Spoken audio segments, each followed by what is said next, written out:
places that have been ravaged by private equity, that have been ravaged by just corporate greed in general, where people have lost their jobs. The solution that's given to them is to take out a loan. The Great Recession wiped out Black wealth in this country, literally wiped it out in a very short amount of time.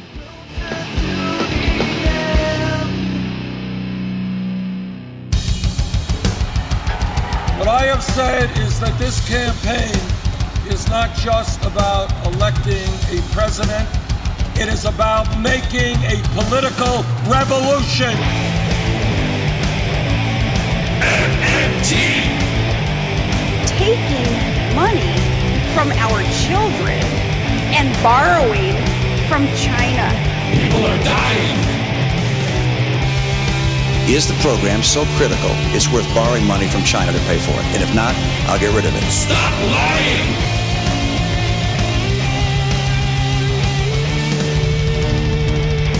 I want the truth!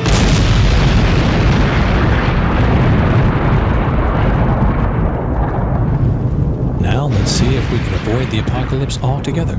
Here's another episode of Macro and Cheese with your host, Steve Grumbine. And this is Steve Grumbine with Macro and Cheese. Today we have Emma Caterine. She is on the board of directors for the Modern Money Network. She is a consumer rights attorney in Brooklyn, New York, a writer with more than a decade of experience working in economic justice, feminist, LGBTQ, and racial justice movements. She has been a proud member of the Democratic Socialists of America, and I am blessed to have her join me today. Welcome to the show, Emma. Thanks for having me on. I'm really excited to be here. Well, the feeling is absolutely mutual. You know, when I watched you on Twitter, and, you know, obviously we're close to the Modern Money Network and we enjoy working within this space very, very much. I think the smartest people around, the most caring and driven people around live in this space, relentless and just nonstop warriors trying to get the word out to change the world. And I'm watching you on Twitter, and you are witty, you are brilliant. And some of the things that I see you say are just a departure from some of the things that I've been watching in other groups, because you've got a totally different angle on some really cool stuff. And in line with that, one of the things that really drew me to you was the idea of credit as a social construct and understanding how credit plays into our economy and the equity, not just equality, but equity within the system. And you've done some recent work on that. One of your recent debates paper that you had written, just a very, very powerful description of the loan sharking business and so forth. What I'd like to do is let you tell us a little bit about loan sharking and credit as a social construct. Yeah. So I wrote a piece for the Law and Political Economy blog, which is run by Yale Law School. It's a great blog. I recommend everyone checks it out. And I was debating Professor Anne Fleming about whether or not we should regulate the extension of credit to consumers through an interest rate cap, and particularly around legislation introduced by Senator Bernie Sanders and Representative Alexandria Ocasio-Cortez, called the Loan Shark Prevention Act, which would set a 15% interest rate cap on consumer loans. It's a very radical legislation. For example, right now in the United States, we don't have any cap effectively on interest rates for consumer loans due to an exception for federally chartered banks to make loans at essentially whatever interest rate they want to. So that allows them to get around state interest rate caps like we have here in New York. And further, there's an alternative proposal in Congress for a 36% interest rate cap. And that comes from what's called the Military Lending Act, which for service members in the U.S. military, they cannot be given loans with a higher interest rate than 36%. And that number isn't just completely arbitrary. Where it really comes from is the common interest rates you see on consumer credit, particularly things like credit cards, small loans, auto loans, retail installment contracts, like rent to own furniture or TVs and so forth. And so what Senator Sanders and what Representative Ocasio-Cortez put forward is a bit more radical, because it's not just going after the payday loan people, the title loan people, sort of the most obviously predatory people, but it's also challenging the big banks, the mainstream of Wall Street that regularly extends credit to consumers at interest rates above 15%. So it would be quite a revolutionary change. And as I said, there's two proposals right now in Congress, one for 15%, one for 36%. So there's a little bit of a split amongst the Democrats in Congress. So I definitely recommend to all your listeners to let their Congress people know how they feel on the issue. But it's all right. I actually wanted to start with some macroeconomic background that I didn't actually get into in the piece. My editor kept me to a very strict word limit, which is good, of course, but there's some macroeconomic stuff I'd like to explore, if that's all right. Absolutely. In fact, I'm glad you teed that up, because one of the papers that you had sent to me in preparation for this interview, really kind of broke down what are the conditions that make these loans even matter, which drives a direct stake in the heart of an issue I care very much about, as my Twitter handle, Austerity is Murder. Mm-hmm. I mean, the austere conditions of the federal government spending on the public purpose in and of itself have created a lot of conditions that I hope we can explore. And I hope by attacking the macro side of this to begin with, that we can start moving in that direction. So by all means, go for it. Right. And I mean, this is exactly the issue. This is exactly why I got interested in the MMT world, is because, contrary to the way that this is usually talked about, consumer credit, the terms of consumer credit, how much is being extended, how it's being extended, all of those things have an influence not only on the rest of the private sector, but also on the public sector. And I think a really useful way to think about this is what's called sectoral balances. But unfortunately, I've seen some folks, even some MMT folks, seem to have some misconceptions, at least in my opinion, the way that private credit works in sectoral balances. There's this sort of idea that private credit essentially cancels itself out. That, for example, if a bank is making a loan of $1,000 to somebody, that cancels itself out because it's a $1,000 asset to the bank and a $1,000 liability to the consumer. And the idea is that the private sectoral balance is only altered by interactions with the government sectoral balance, such as private investment in government bonds. So, as I said, I think this misunderstands private finance and how sectoral balances work, because I think the private extension of credit results in a balancing between the private and the public sector, not just a balancing within the private sector. And But before you go on, let me ask you a quick question to clarification.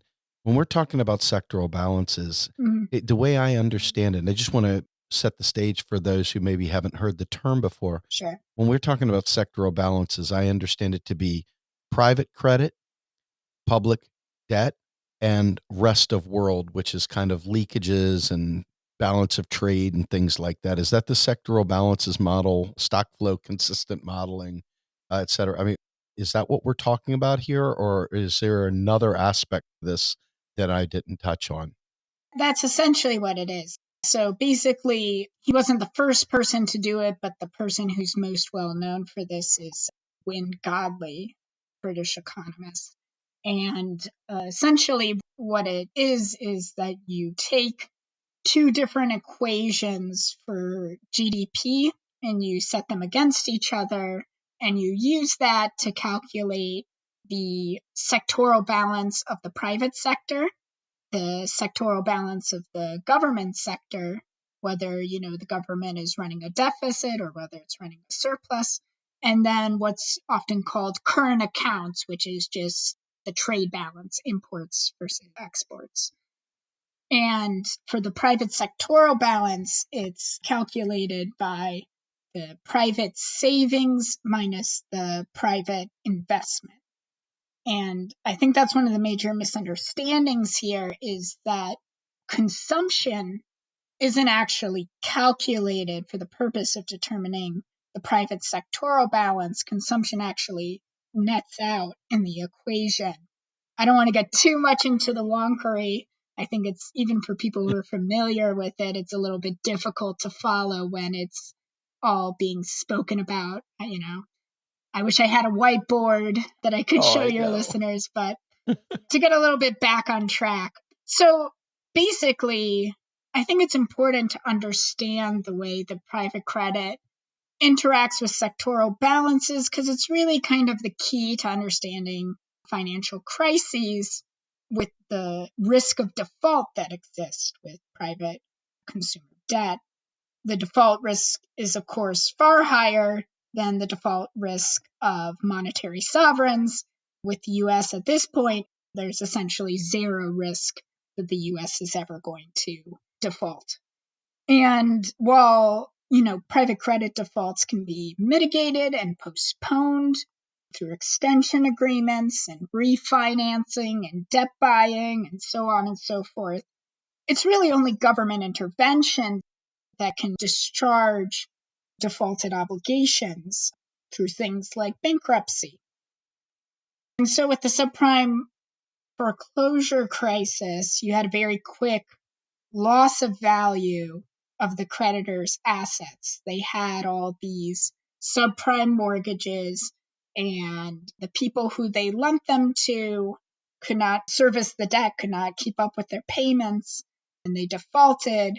And for various different reasons, the creditors were not able to get the full value of their asset. And this is even more the case for the secondary assets that are usually the focus of blame for the foreclosure crisis, the mortgage-based securities and the credit default swaps. And, this doesn't actually change the value of the liability. If you had a subprime mortgage and you default on it, you still owe that much money, right? Even if the bank is not able to get that money from you, you still owe it up and until you're able to get it discharged through bankruptcy or something like that. And so that is a change in the private sectoral balance that's generally responded to, as we know, with an increase in the public deficit, which in the case of the foreclosure crisis was the two stimulus packages, the TARP program, and so on. So, you have this crisis in the private sector, loss of value of all these financial assets, and that results in the government having to bail out the private sector. So the guy who I mentioned earlier, Wynn Godley, who really pushed the sectoral balance approach, you can find a lot of his writing in the Levy Institute. He did a lot of great analysis of this for both the shorter 2000-2001 recession and then for the Great Recession, and was very good at predicting both of those events. And specifically, he compared net lending to the private sector as a percent of disposable income versus the private sectoral balance as a percent of GDP. And what he found was, just like the private sectoral balance is the inverse of the government, that when the government runs a deficit, the private sector has a surplus and vice versa. It's the same thing with debt in the private sector. And as he correctly predicted, when our economy is grown through debt in the private sector, that's not a sustainable strategy, that will eventually lead to these crises. And particularly, But before you go yeah. further, real quickly, Stephanie Kelton has been all over this as well. Mhm. One of the great articles out there in Business Insider where she was directly asked about as it pertained to the Clinton Goldilocks economy and the Yeah. quote unquote vaunted, Clinton surplus. They still deify Clinton as the great economic mind of the party. And you can see it evidenced in Nancy Pelosi, who is still pushing pay-go and things like this. The austerity-minded approach to balancing budgets and actually reducing deficits and so forth is very deeply ingrained in this. I just wanted to get that out there. She's put the sectoral balances graph where you see the mirrors of the sector's balance, and you can clearly see where these recession points hit. Yeah. Right there, smack dab. The model doesn't lie. I just wanted to throw that in there. I thought that was important. And it's funny because the response that I sometimes see to this from more mainstream orthodox economists, from people like Paul Krugman, other sorts of orthodox Keynesian type people, is they say, well, that's just accounting. That's just, a fact. You're not really explaining how these crises happen. And to a certain extent, that's true, in as much as the sectoral balances are what they are. But that's kind of the whole point of what MMT and what economists like Godley and Wray and Stephanie Kelton have been trying to show, is that this idea that the public deficit is this inherent evil that we need to avoid at all costs, or that financial crises are caused by some sort of imbalance in the economy, is not really true. That what the sectoral balances approach is useful for is showing that these are choices that we make, that when we are choosing to engage in austerity politics, to cut public spending, we are making a choice for that to play out on the other side of the equation, for that to play out on private sector, which is important to note is households as well as corporations and all of that.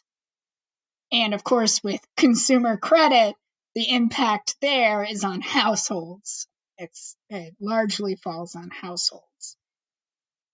And I just want to note, for consumer credit, one of the things it does with the private sectoral balance is that, if you have a lot of debt, you have all of these payments to make on your mortgage, on your car, and so on and so forth, you're probably not going to be saving a lot of money.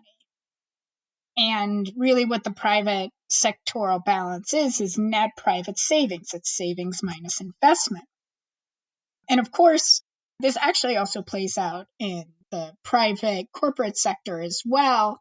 A lot of economists have remarked on the low level of investment, especially recently, being made by corporations, which was temporarily averted by the Trump tax cuts, but that sort of growth in investment doesn't appear to be sustainable in the long term. And we're seeing right now unprecedented levels of corporate debt. And so a lot of these corporations are so burdened by servicing their own debts that they don't have the money to be saving, to be making investments, and so on. I talked to Randall Wray at the MMT conference, not this most recent one, but the second one at the New School. And when I was talking to him, I asked him about, what do you think about the next recession? He goes, next recession? And he said, well, honestly, I think what we're going to see is more bubbles. I think we're going to see the stock buyback bubble really impact the market as a whole, and not just the market, but the entire economy, and mix that with the student debt. And all this stuff really comes back to private debt once again. I just thought that was very interesting, and it very much marries to what you're saying as well. Yeah.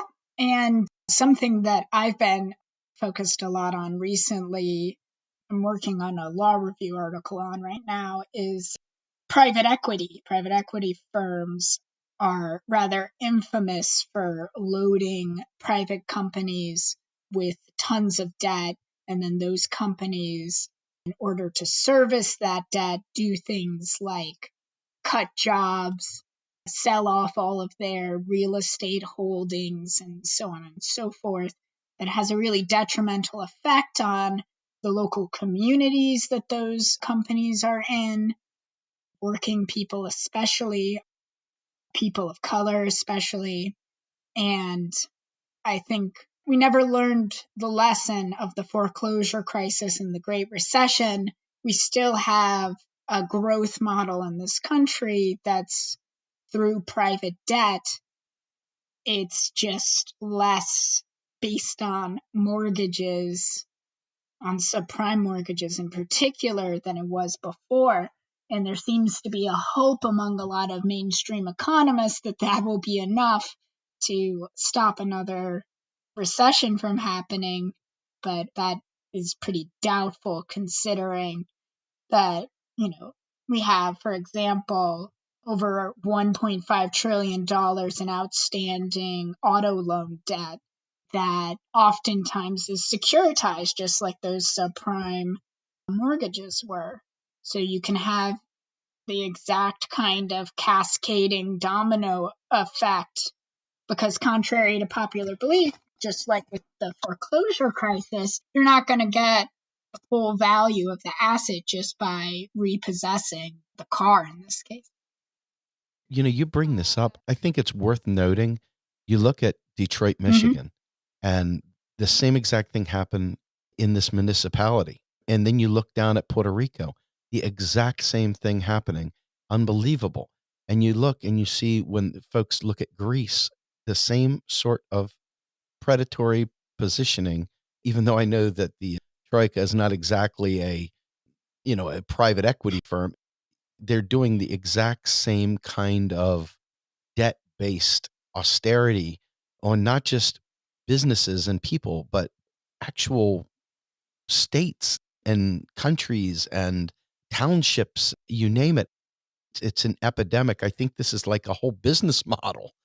It is. And specifically, what a lot of folks have tied it to, like Eileen Applebaum and Rosemary Batt, is to the advent of what's called agency theory, which is a theory in corporate law and in business practices that was derived in the late 1970s by this guy, Michael Jensen. And a really big part of that theory, the theory essentially, to just give a really quick description of it, was it said management is too fallible to not following the will of the market, whatever the will of the market means. And in order to get companies to more consistently follow the will of the market, we need to put investors in control, because investors won't be clouded by personal greed or by, feeling bad for their employees. They'll look at things as a simple dollar calculation. And a big part of this theory is what they call the control function of debt, where they say, yes, we want to load up companies with lots of debt, because if they have debt, then they'll need to service that debt, they'll need to make payments on that debt, And that anxiety about making payments on the debt will make sure that they're making money and that they're cutting costs as much as possible. And it's a kind of a ridiculous thing because that's already how capitalism works, right? It's kind of a basic capitalism 101 that in order to stay competitive, you cut costs, so on and so forth. And the race to the bottom. But it's just really a sort of more intense version of it, more modern version of it that depends heavily on financial companies. And the role of private financial companies in the economy is to plan. They are the deciders, the ones who are making decisions about where the money goes. And that doesn't sound very democratic. No, it is not. And a huge reason why I've gravitated to MMT, because it's a lot of MMT thinkers who are pointing this out, that the balance between the private sector and the government sector, there's not some sort of correct balance, some natural balance that people like Pete Buttigieg would argue that, oh, the government deficit is so high, we got to make it lower. It's reached some sort of magical number that's bad, and we have to get it to a good number. No, there's no such thing. Really big numbers. There's no such thing. These are all political decisions. And again, it goes to the power of who gets to make decisions about our economy, who gets to plan out how our economy works. Sometimes people will talk about this in terms of the command of the resources in our society. This power, when it comes to the private sector, is generally held by capitalists, and I mean that in the classical sense of the word, not just advocates of capitalism, but rather people who own and control capital. And then increasingly by the financial sector.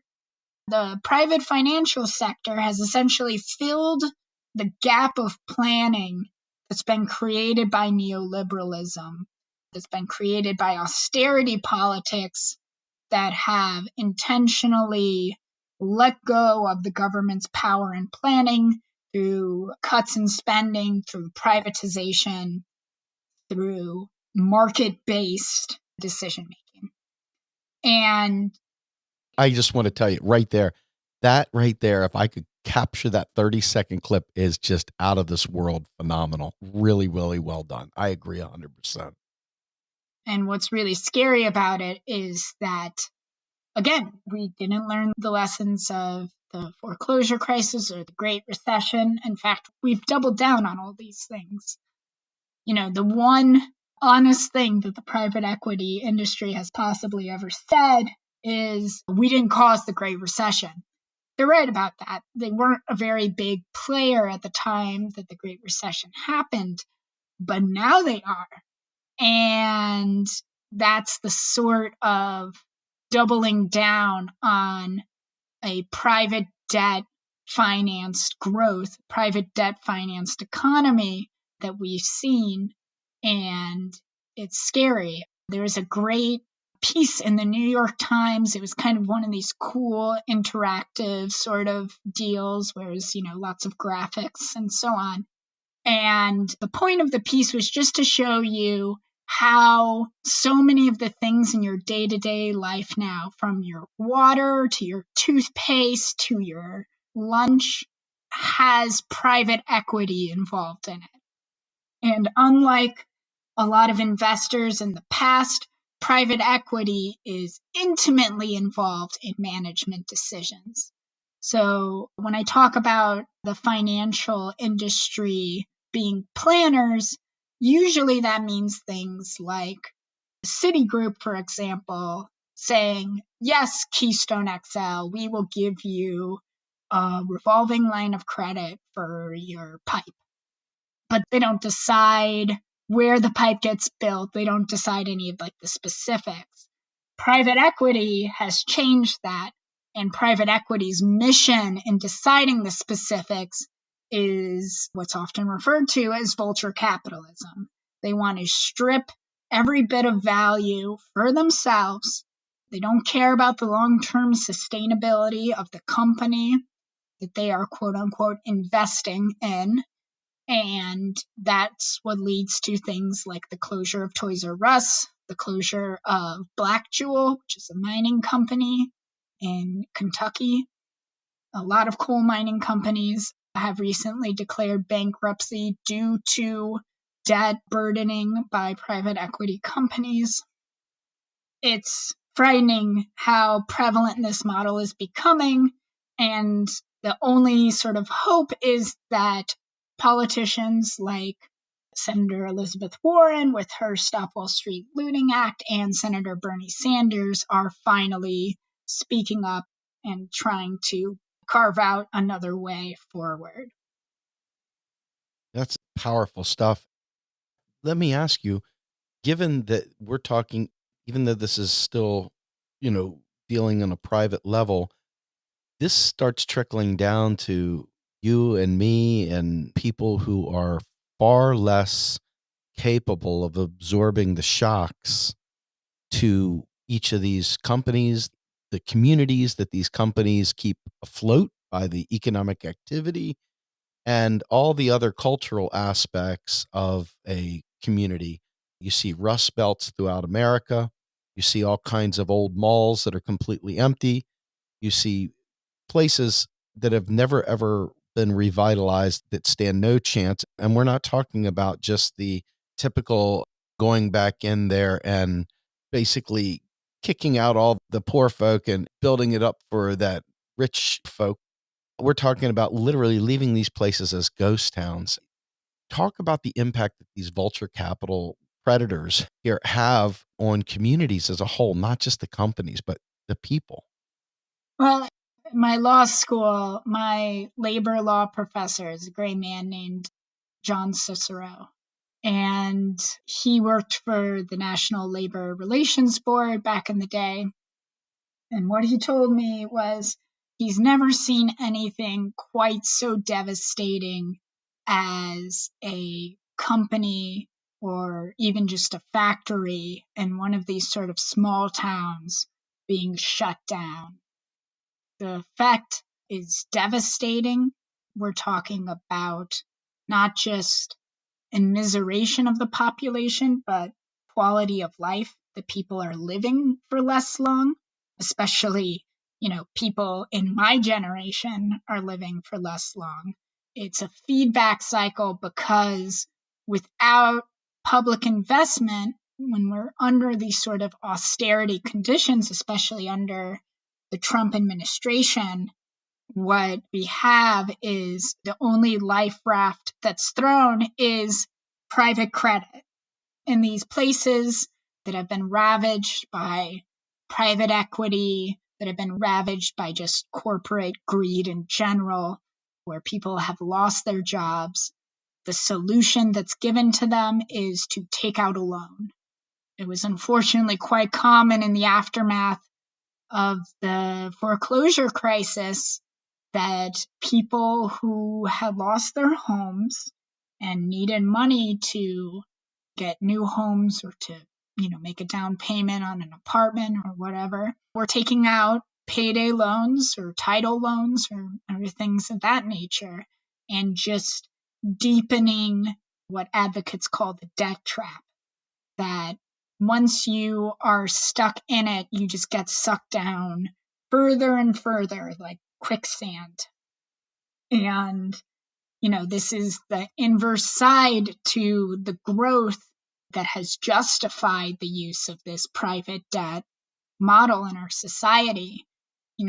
People are pointing to right now that we have some of the lowest unemployment numbers that we've ever seen, that we have a quote unquote good economy.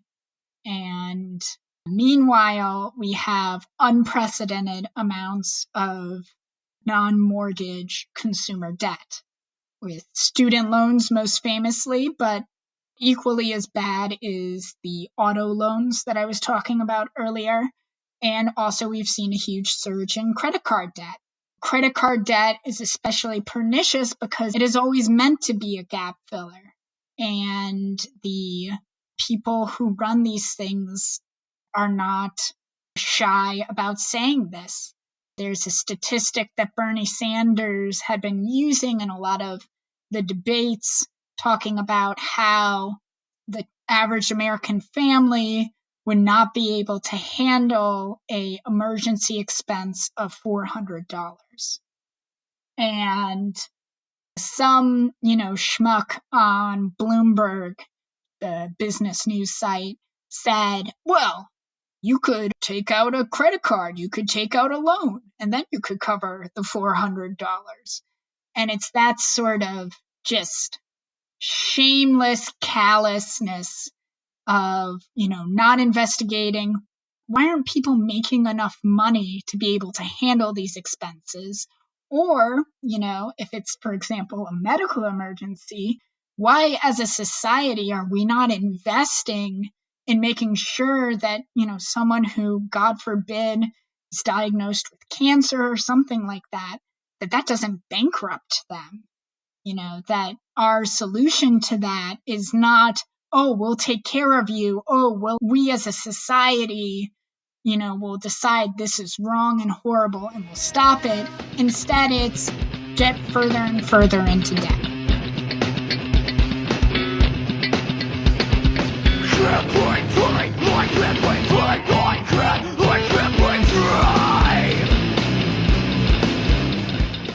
You are listening to Macro and Cheese, a podcast brought to you by Real Progressives, a nonprofit organization dedicated to teaching the masses about MMT, or modern monetary theory. Please help our efforts and become a monthly donor at PayPal or Patreon. Like and follow our pages on Facebook and YouTube, and follow us on Periscope, Twitter, and Instagram.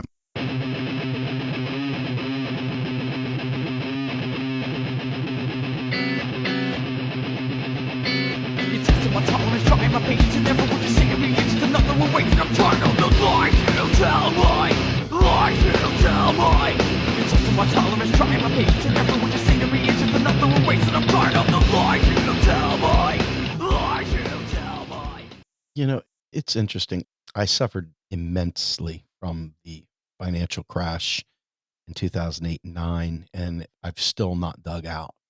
And so I frequently find my activism trying to make whole, make sense of my existence and what happened during that period. And there's an article that came out in a magazine called Allure, of all things. And it was under their wellness tab, and it was called Why We Can No Longer Ignore the Link Between Suicide and Debt. And in our theme song, we have the saying, people are dying.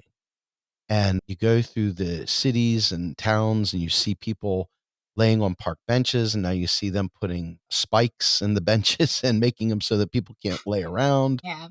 They're criminalizing being poor, but yet they're making poverty a part and parcel with the entire way that we run our economy. And you look at the hopelessness that comes from believing that the only way out is through debt. More debt, more and more debt, and then you get to your debt trap. And similarly, the reason why I found MMT so appealing was understanding that this was a political choice. This isn't like, this is the way the earth was made. This is a political choice. This is a social construct that was created and can be uncreated if we get creative. Can you talk a little bit about, from what you just stated, this is a direct assault on people's lives. Families break up over this. People lose everything. I just find MMT equals hope and neoliberalism equals despair. That's literally the sectoral balances of the two ideologies. Yeah, I completely agree. As you mentioned at the beginning, I'm a consumer rights attorney. I sue debt collectors and landlords and credit card companies.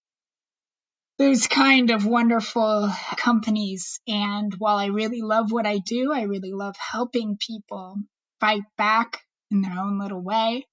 What I do, I can only help, 1 out of 100 of the people that are affected by these things. 1 out of 1,000, We're talking what I do is only helping a very small amount of people who are suffering from the similar effects.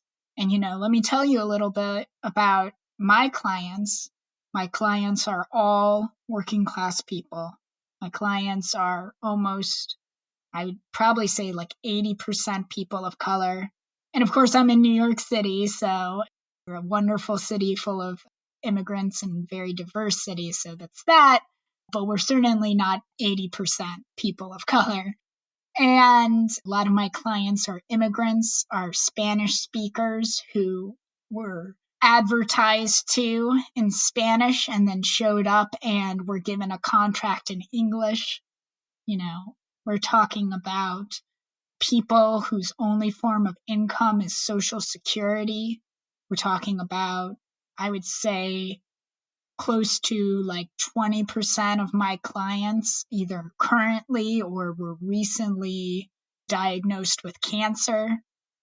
We're talking about our decision to not invest in society, not publicly invest in society, has the consequence of burdening the worst off people in our society.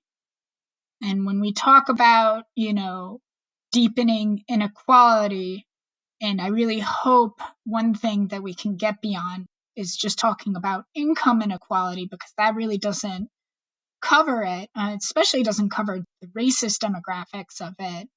Your last guest, Kianga, who is quite the person to follow, but the Great Recession wiped out Black wealth in this country, literally wiped it out in a very short amount of time. And the fact that that's not spoken about more frequently, that there isn't more outrage from our supposed leaders about the fact that the wealth of a race of people in our country was wiped out.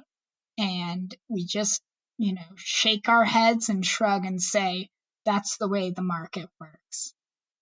And of course, it's not the natural way the market works. It's a choice. And it's specifically a choice by those very leaders who are claiming that they have no idea what's going on.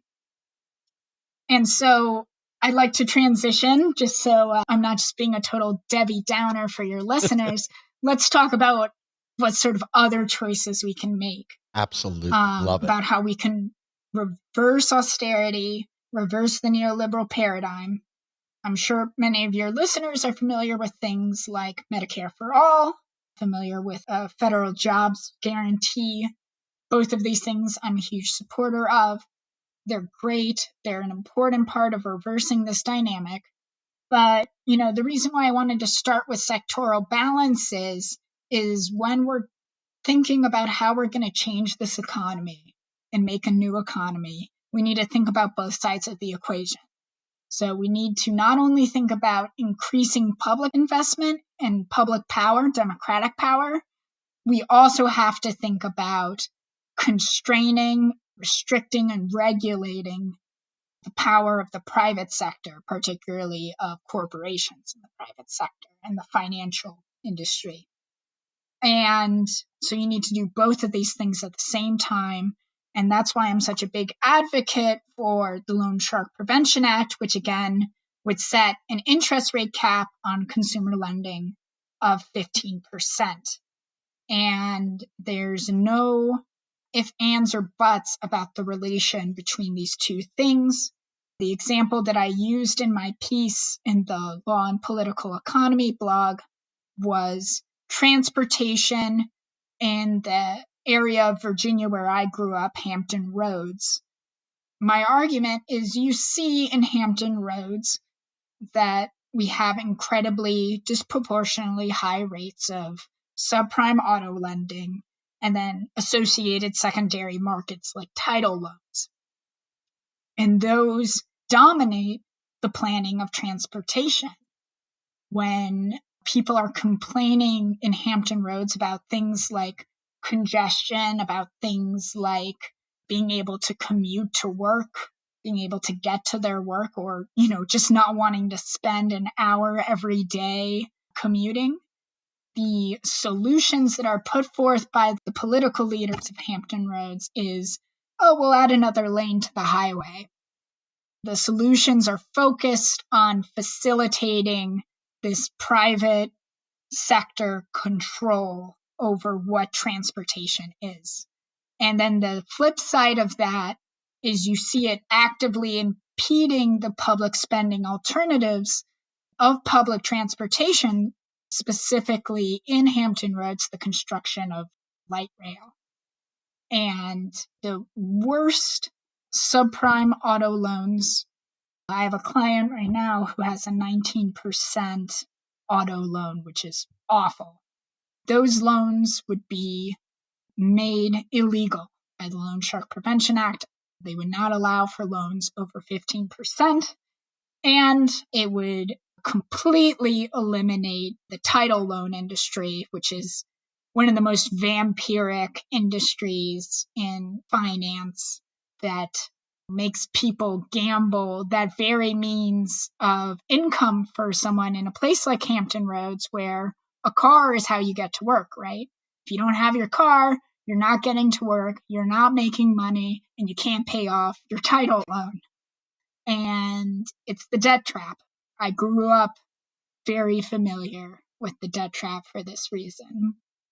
And the other really important effect of financial regulation, like an interest rate cap, that some of my colleagues, Scott Fulweiler and Rohan Gray and Nathan Tankes, they wrote a great piece in the Financial Times where they talked about a whole bunch of issues. And this was one of the things that they touched on, was that financial regulation can counter the inflation by our public spending proposals like job guarantee, like Medicare for all, through offsetting demand by reducing the lending.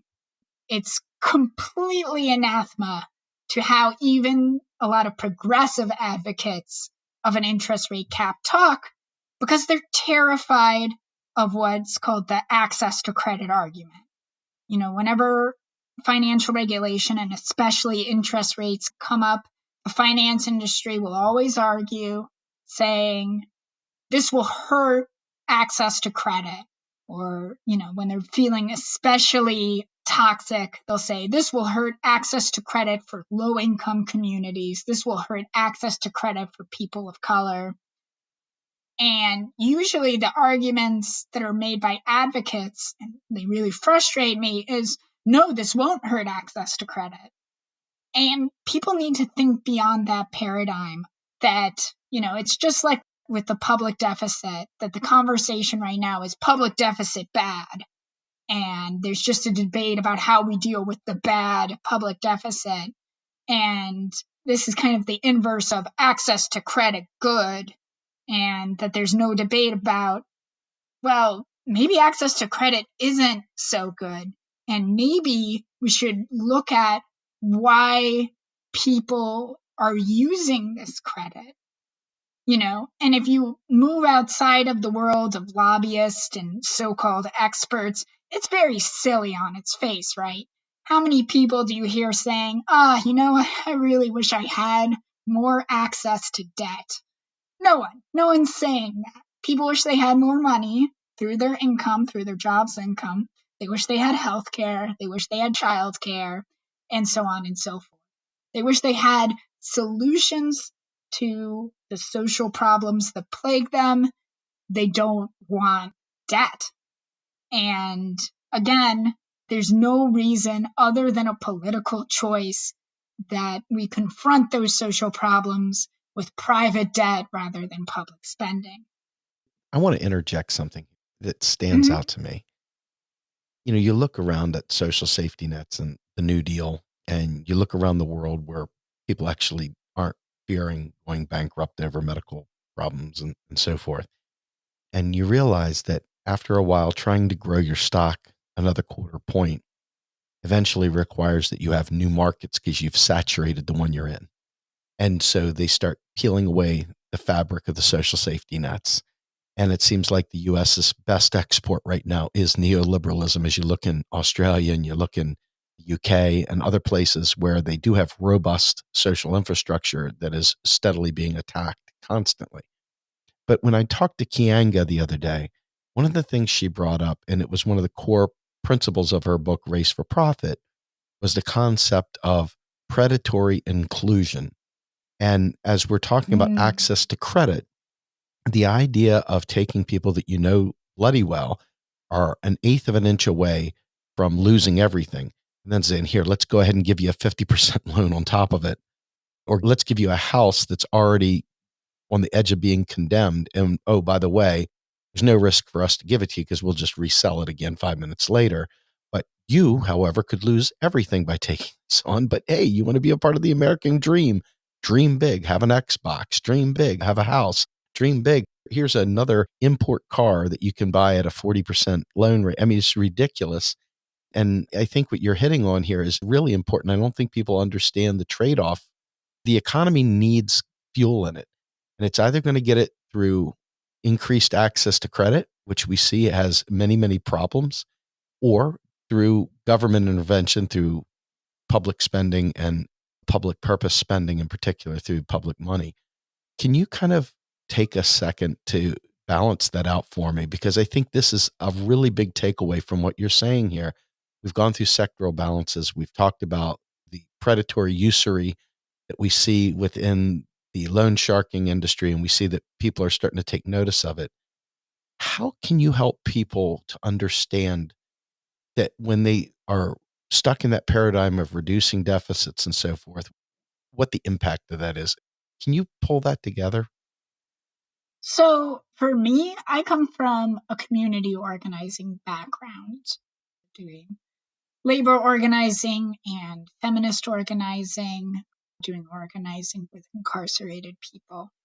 So my predisposition is that this is an organizing problem because it's a political problem and the opponents have the money. They have a lot of the elected officials, though that's slowly changing.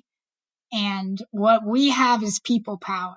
What we have that I think is incredibly important is the experiences of people that can cut through the bullshit, right? It's one thing that kind of frustrates me, honestly, with the so-called consumer rights movement is it's a lot of experts, it's a lot of folks like Elizabeth Warren, who is a very smart person, but, she has her plan, and I don't think the plans of a smart person are going to get us out of this. I think we need a democratic, people-led movement to get us out of this and to push back against things like the access to credit argument. Because I think it's really important to frame this again as a choice. That access to credit is a choice of how social problems are dealt with. A choice for private actors to handle it rather than public actors. It's a choice that creates growth, but also cyclical crises, social inequality, and undemocratic planning. That undemocratic planning prioritizes things that are profitable, like the building of playgrounds for the rich and Hudson Yards in New York, for example, instead of revamping New York's infrastructure to reduce our carbon footprint and try to avoid climate catastrophe. For some things, private actors are fine, of course. I used to be a barista. I don't think we need to nationalize the cafe industry, right? I don't think there's some pressing urge that we need to have the government take control of cute little cafes in Brooklyn. That's not what we're talking about. We're not talking about the government running everything. What we're talking about is basic necessities and social investments, things like education, healthcare, housing, jobs, transportation, and utilities. Why the hell are we letting rich people who have shown that they just want to make themselves more rich make those decisions? Those Amen. are our things. The universities are not built by the rich. Our healthcare systems are not built by the rich. Our housing is not built by the rich. Our transportation is not built by the rich, and our utilities are not built by the rich. They're built by ordinary working people. And right now, they're just financed by the rich because, unfortunately, we've had a government that has for decades shirked its responsibility of financing those things instead. And as long as we are allowing the private sector to make the kind of predatory agreements that finance things, these predatory consumer credit agreements, it's going to be difficult for us to push back against the access to credit narrative. That we need to confront it, because otherwise, you see this with example, the federal job guarantee, where people are saying right now, unemployment is at a historic low. Why do we need a federal job guarantee? And, the answer to that is that the unemployment being low is being constructed by private actors who do not have the best interest of society in mind. That the employment that is filled our current society is things like Uber, is things like these dystopian Amazon warehouses, that there aren't. Gig economy. Right, exactly. I want to ask you a question. To me, this is really important here. At least it is for this progressive. As I look, I'm very drawn to the DSA message. I'm also very drawn to the Bernie Sanders message, which is not terribly indistinguishable of the DSA message. I am not, however, terribly drawn to the Elizabeth Warren I love markets message. Yeah. But with that said, one of the things that I have long reviled, and it is another big unfortunate of being an MMT enthusiast, if you will, is that you stop seeing, or at least I have stopped seeing, some of the fist in the air, take to the streets actions as productive, because many of the people that I see have all this energy. And if it was harnessed in the right direction, it would be fantastic. But the narratives of people like Matt Bruenig and others who are absolutely not in line with economic reality put us in this position where our friends are our friends on certain issues, and they really are friends, and they're our comrades and they're part of our movement, but convincing them to not behave as Republicans or classic market-based economists, it's almost like a bridge too far. Yeah. You hear so many things out there from people who should be brothers in arms against the exact same causes because we have the same ethos. The only thing is we lack the macroeconomic understanding. How do we message friends and allies within this movement so that they understand the cause and effect of the economics? For me, it's very difficult now that I do know, especially having read some of the most poignant tweets by Stephanie Kelton. She has lost all patience searching for gold coins in a fiat world. And it's cruel and unusual to try and seek out tax dollars from the rich, when in reality, we can fund all these things with the public purse. Yeah. These very poignant, direct messages from someone who I believe is absolutely a leader in this space. How do we make that reality within such great groups as DSA and others? So I would say first off that, and I'm probably not a good example of this because we've gotten into a number of arguments, but folks like Matt Bruenig, there are some issues which I really see eye to eye with Bruenig on, especially public benefits, especially drawing from his own personal experiences of using public benefits growing up. He's done some really important advocacy on that stuff. But Matt Bruenig is, one of these professional middle-class experts that, as I said, I don't really trust them to get us out of this problem. One of the big disagreements that me and him had was his proposal for a universal basic income the first thing that immediately jumped to my mind from my experience as an attorney is that this allowance, given out by the federal government would be immediately sucked out vampirically by the private sector and particularly by the finance industry. And his response to that was, oh, well, we'll make it, legally exempt. And, at the time, I think I had 3 cases where debt collectors were taking Social Security money from my clients, which is legally exempt. It's a little bit out of touch with reality. And I think that's one thing that we have to be really careful to avoid, is that our arguments are rooted in the material reality, the reality on the ground and how things play out on the ground, and that we don't get lost in policy abstractions.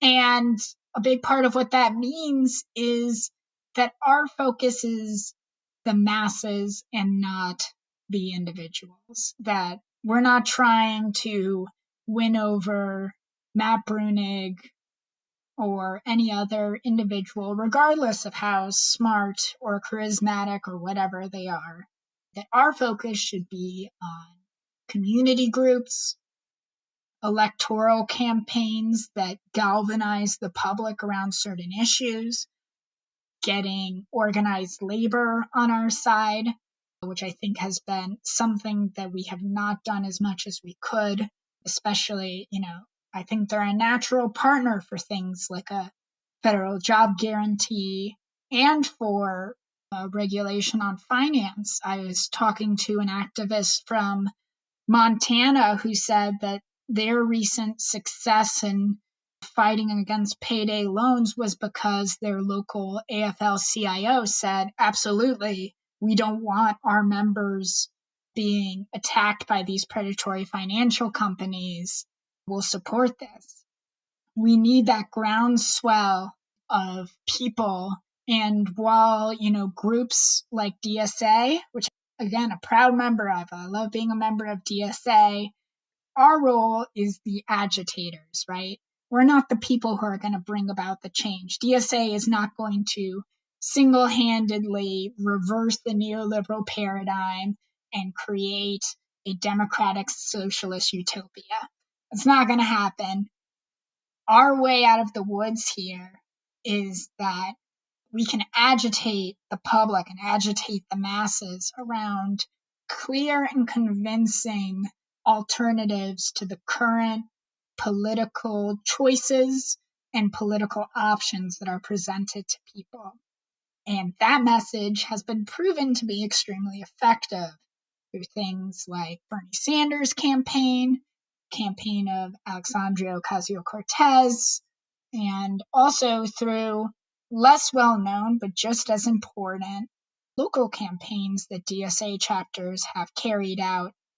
That's the hard work of organizing, is, one-on-one conversations, whether it be, canvassing a neighborhood, supporting a particular candidate for office, whether it be conducting, I believe it was in Minnesota, a DSA chapter was doing a community event where they were talking to people about how to handle their medical debt problems, and then, circling those people into the fight for Medicare for all. At the end of the day, the people who are going to change things are the people who are most affected. The classic Karl Marx line of the bourgeoisie create their own gravediggers. But the people who have the most to gain from the changing of this system is the people who are most oppressed by it. And our job, again, as the agitators, is to essentially hand them the torches and the pitchforks, right? Metaphorically, don't get me disbarred, metaphorical pitchforks and torches.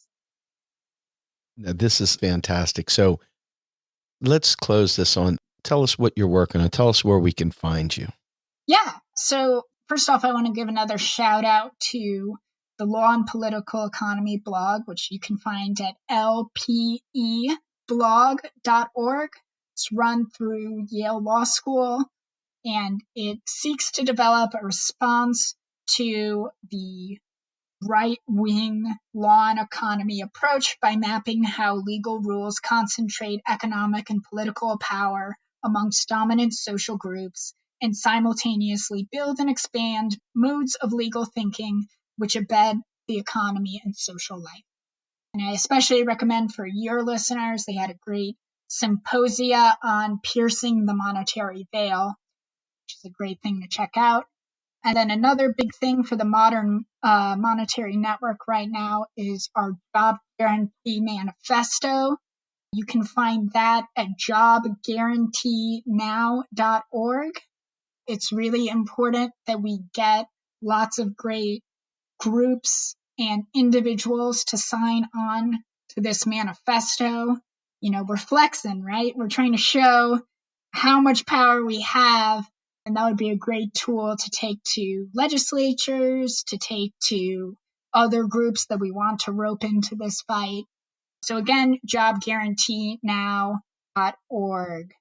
Then my final thing is the federal regulatory agency, the Office of Comptroller of Currency, is currently debating a rule about predatory lending that would allow payday loan companies and other such predatory lenders to quote unquote rent a bank.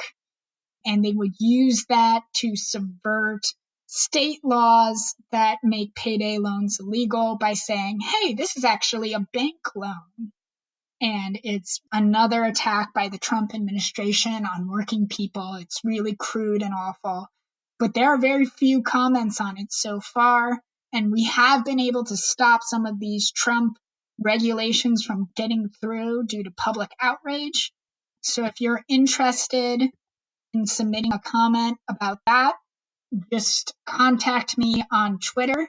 My name on Twitter is at Emma Caterine DSA. Caterine spelled Caterine. Fantastic. Let me just say thank you so much for spending the time with us.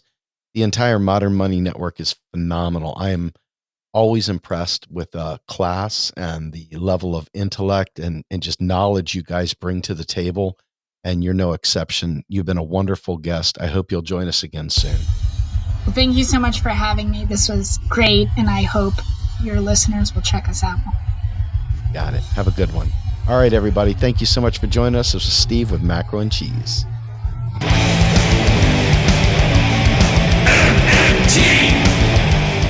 Macro and Cheese is produced by Andy Kennedy. Descriptive writing by Virginia Cox and promotional artwork by Mindy Donham. Macro and Cheese is publicly funded by our Real Progressive Patreon account. If you would like to donate to Macro and Cheese, please visit patreon.com/realprogressives. I want the truth.